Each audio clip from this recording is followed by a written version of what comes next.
Uh, so good afternoon, everyone. I'm gonna start here to talk about Clang as a front end. So this talk will be a bit different from the other talks. So this is actually not changing Clang itself, but actually using it. Our agenda, I'll just start by saying why do you need to find bugs, a brief introduction to model checking, ASBMC, the tool that I'm working on, the Clang front end inside the SBMC, and the future of SMT solvers. So why do we need to find bugs? Does anyone remember this case? Ariane 5 was launched in 1996 and exploded 40 seconds after launch. Does anyone knows why it exploded? What?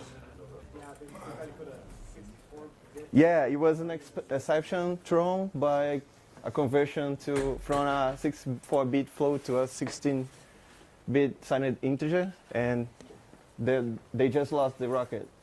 So in 1996 also, there is this case of USS Yorktown. They automated the whole battleship.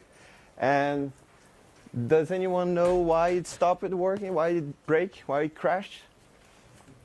So it was a really simple bug. It was a division by 0. And the whole battleship crashed and had to be towed back to the naval base. So yeah, embarrassing, right? So we need to fix bugs. We cannot have those situations happening when you are commanding a battleship, right? So why it's formal methods? Formal methods is a way to try to avoid that, to find bugs. What's the main standard today? It's testing or simulation. So you have a program, and you check a path on the program, and you get an error on AOK. So it checks paths on the program. It may miss some errors, but that's okay. You can check. Since it's quick, it has small memory requirements, time requirements. You can actually check a lot of times, so you get a good coverage. On the other hand, model checking, it's an encoding. So you have the programming specification of the program, and you check all the paths, all the single possible errors are checked by the model checking. And in the end, you have, okay, no bugs, or error trace. So you can actually see the set of assignments that lead to that bug. The problem is, since you are converting the whole program, it can be extremely resource hungry, so memory and time. We are working here at University of Southampton with bounded model checking. So it's kind of a lazy approach to model checking. We bound loops, array size, context switches. So we just keep increasing until we find a bug, or we just say we don't know.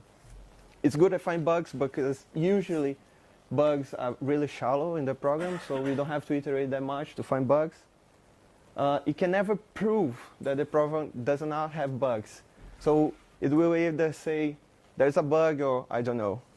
And if you have infinite loops, it might be a problem because you can never unroll all the program to all the possible paths. So you might never be able to actually check all the possibilities. So SBMC, it stands for Efficient SMT Based Context Bounded Model Checker. It's this architecture. I'm not going to go into details in each block, but basically we get a source code, a C or C++. We convert to a simple language called go-to language. We basically remove switches, loops, and just make the program simple. We do a symbolic execution, which is go through all the paths in the code. We encode the constraint and properties of the code. So properties are like if a variable is never 0, if it's a division, this kind of stuff. And then we code it using SMT. Right now we support Z3, Bulactive, Matsat, CVC, and X. And well, this is the whole process. And I'm focused on the Clang front end. SBMC has all this built-in verification support. So for pointer safety, array, bound access, and division by zero enabled by default. But we also check overflows, memory leaks, deadlocks, data races. I'll show you a small example. Some more examples. So here are a few examples. Don't mind. Okay. So don't mind the gaps in the program. They are there for a reason. So we just have a function, full, and it does the division. And we want to check all the possible values of A that will trigger a bug in this program. So it's simple as C.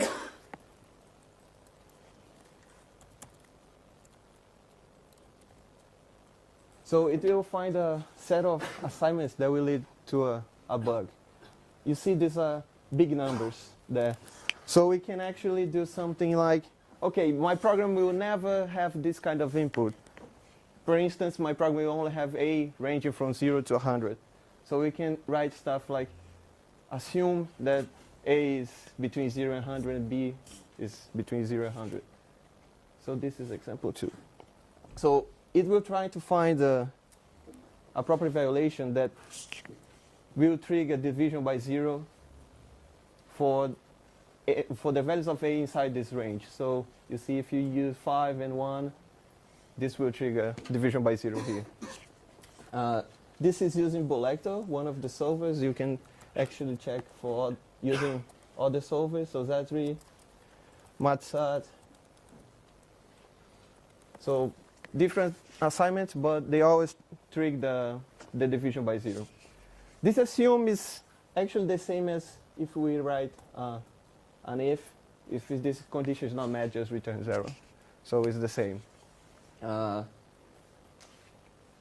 So finally, this example 3. Let's say I don't want to check division by 0, right? You can either disable division by 0 using the flag for the tool, or you just assume here so that C is never 0, and C is the equation for the division, right? So let's say so no bug, right? But I mean, you don't want to check for that bug, right? But let's say you want to check for overflow. You actually get a set of assignments for overflow. You can check with other solvers.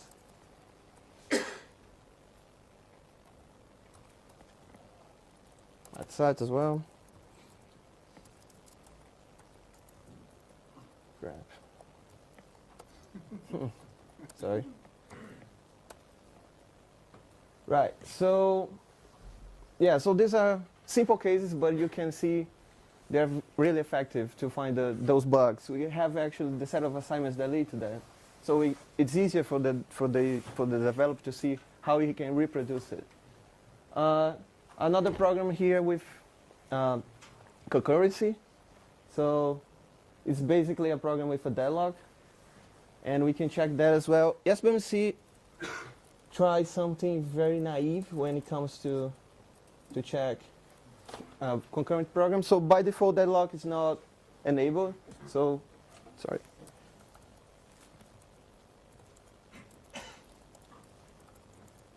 So it checks by default if the malloc return a null pointer. But with this flag, we can force it to always succeed. So by default, it doesn't check for deadlock. But if we add the deadlock check, it will eventually find the bug and give you the backtrace for the set of assignments that lead to the backtrace to the deadlock. SBMC is try to interleave all the possible points in the program. So if you have huge concurrent programs, that will take a while to verify. You try to interleave everything. A quick question: how does it reason to find this deadlock? Just quick explanation. Okay, so we encode everything using SMT, and it's complicated. We can talk later. Okay. All right. So. Okay, so these are simple examples of using SBMC and the Clang frontend, right? Why we are moving to Clang frontend? So our old frontend was about 15 years old, so we didn't have support for a bunch of stuff. So, for instance, compound literals, stuff like this. And, well, I'm not a really good Bison developer, so I had no idea how to implement that. And we didn't have support for designated initializer stuff like this to initialize arrays. No support for type-of operator. It was full of bugs, almost 30K locks. So every single... On your program. What? You didn't pass your program on your program. Then you would find all the Yeah. Let's talk about that later. So every single change in the program it would lead to a lot of bugs and stuff, and it was hard, especially when I talk about C++. So we tried to, our old frontend tried to support C++ 98. There was hacks everywhere to support them.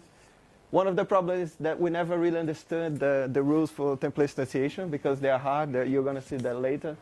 And it extended the C frontend plus 35K logs. So yeah, we don't want to maintain that because that's not the objective of the tool, the main aim of the tool. The tool needs to verify the program. We don't want to maintain that.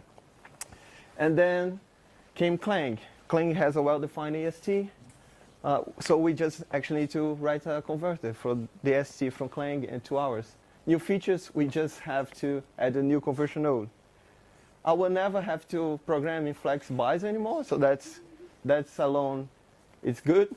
And we have a convenient function like evaluate as integers, evaluate as Boolean conditions inside the Clang that we can simplify a lot of the AST for us.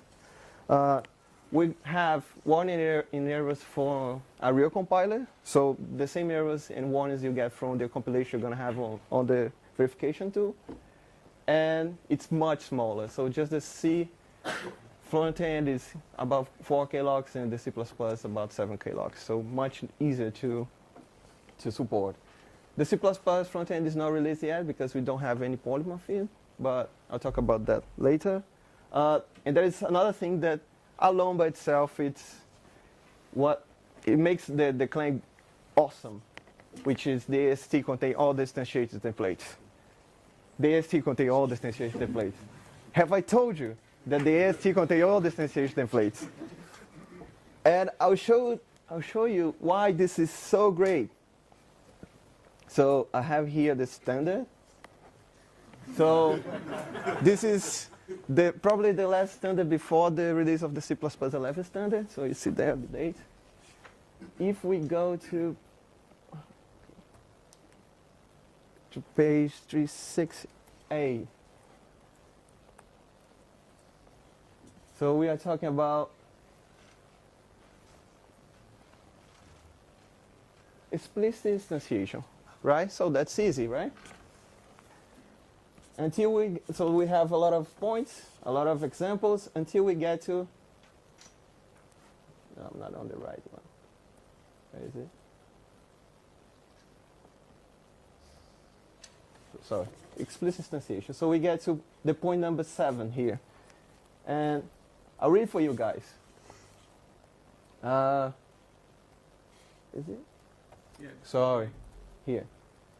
So a placement of explicit specialization declaration for function templates, class templates, member function of class templates, static data members of class templates, member class of class templates, member class templates of class templates, member function templates of class templates, member function of member templates of class templates, member function of member templates of non-template classes, member function templates of member class of class templates, etc. And the placement of the partial specialization declaration of class templates, member class templates of non-template classes, member class templates of class templates, etc.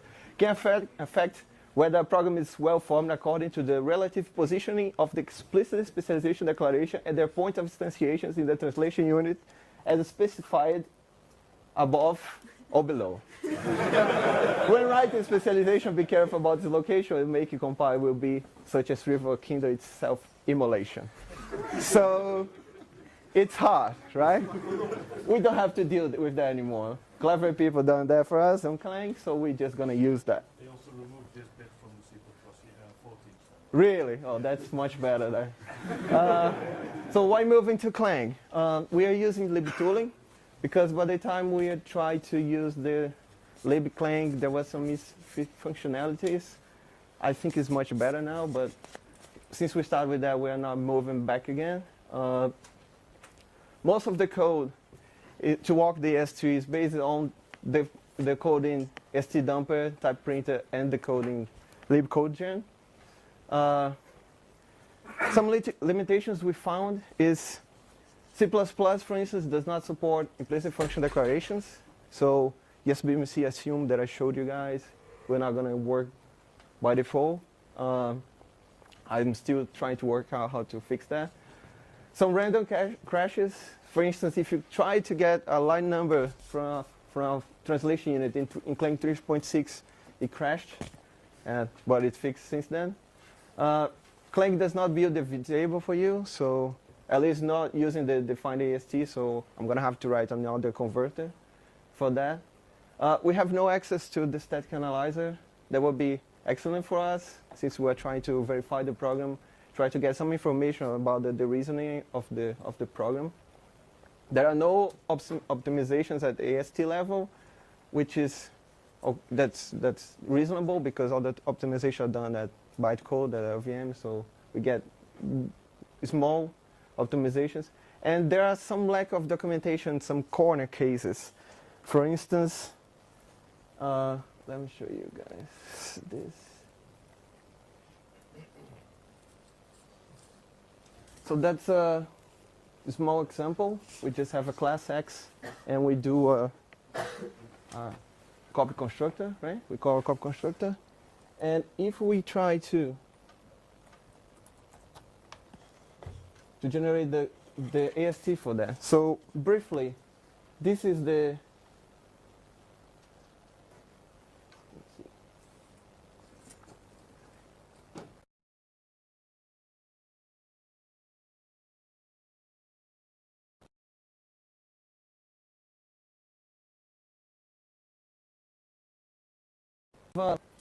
three bridge variables I0, I1, I2 of the member function, the member str. So basically what Clang is telling me here is that this is the copy constructor for this class. And I have no idea where this is coming from. And Clang does not tell me either.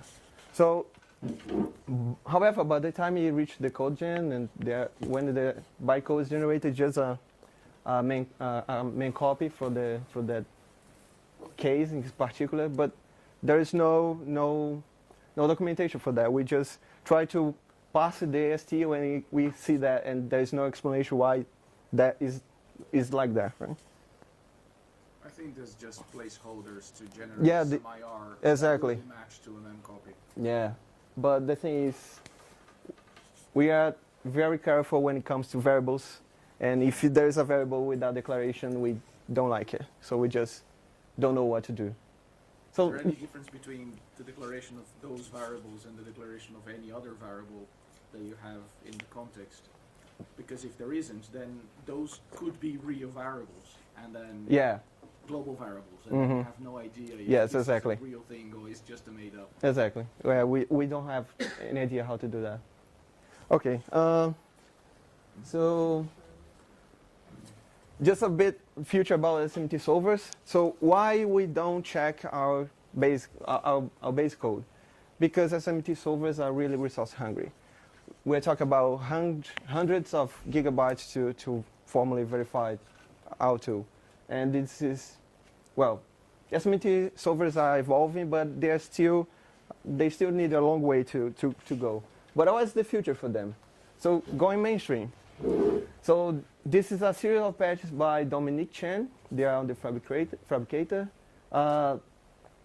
they add Z3 to the constraint solver. The memory usage is about 20% higher, which is okay. However, the time to run is about 15 times higher. So that's something to improve. But we are getting there.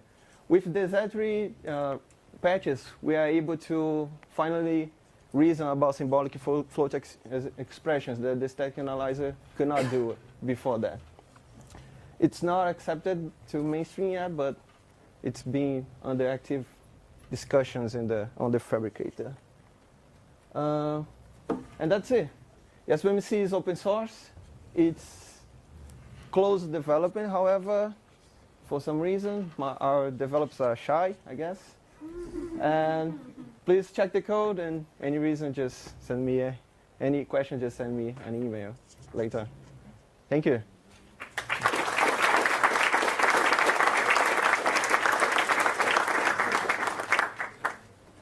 Any question?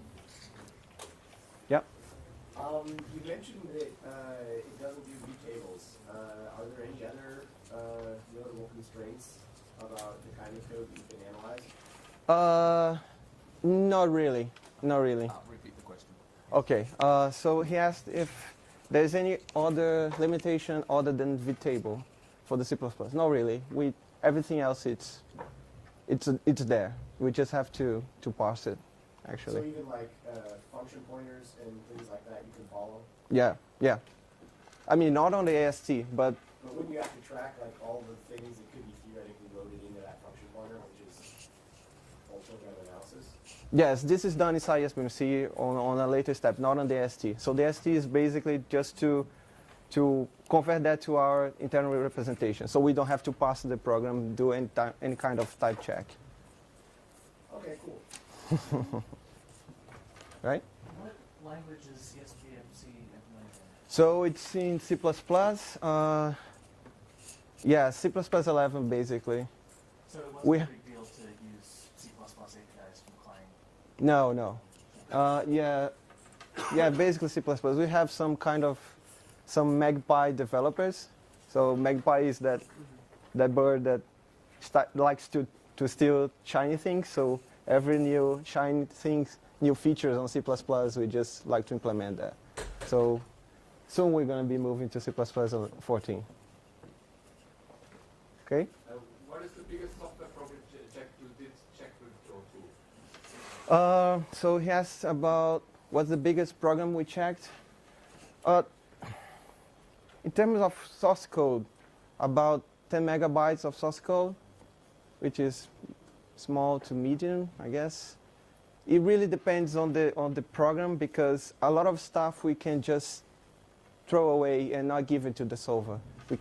We do some kind of static analysis on the program later on to remove unreachable path and that kind of stuff. So it really depends on the program, but so far about 10 megabytes of source code. Have you run it on your own program? Oh, what? Have you run it on your own program? On the tool? Not really, because it's too big. Yeah. Yeah. Can you state the difference between this tool and CBMC? So yeah, so SBMC is a fork of CBMC, and CBMC is mostly about set solvers. It does have support for SMT solvers, but it's less than ideal. We are focused on SMT solvers. Yep. There are also other tools that could make Glee, for example. What is the advantage of using your tool versus Glee, and what are the disadvantages? So Glee, as far as I know, it tries to run the program and generate coverage, right? No, not really. It's a symbolic execution as well. Okay. So it tries to produce all the possible input for the program to cover all the possible paths. Mm-hmm. While you, as I have seen, do some kind of forcing them to produce a different path. Yeah, so what's the difference between Clay and the SBMC? So we walk all the paths, or do the symbolic execution, and we do a bounded check. So you actually can define how many loop iterations do you want to run, and we call SMT solve. I don't know if Clay uses SMT solve. Yeah, so yeah, I would say the bounded model checking. It's the difference. You can bound the verification. Right? Thanks for the talk. So your tool can verify deadlocks and stuff like that. Yeah. Can you also verify arbitrary things that you express using LTL or maybe something else? Yes. And then how Yeah. expressive is your Yeah, specification? we have a support for ETL. There is a paper we published 4 years ago, I guess, that define all the semantics for that. You just have to write in using LTL on the function calls, I guess. And do you have CTL or view calculus? Or LTL only. Yeah. LTL? Yeah. Yep. How do you go about modeling sort of system library? So, I mean, if you're using Clang, you're getting in Yeah. So. file that you don't have like Unity. Yes. Okay. So for C++, it's not a big deal because they provide the whole code. But for C, stuff like string, printf, this kind of stuff, we have a model for that internally. It doesn't cover all the C libraries, but most of them are there. So handling strings, chars, files, everything is there. Floating points as well. Yes? So you start from the Clang AST. Could you comment on why you didn't choose to start from the Clang CFG? There's also a CFG interface. Because basically, by the time we were looking at the Clang, we thought that the ST will provide the most information we needed for the verification. So the CFG can come kind of optimized.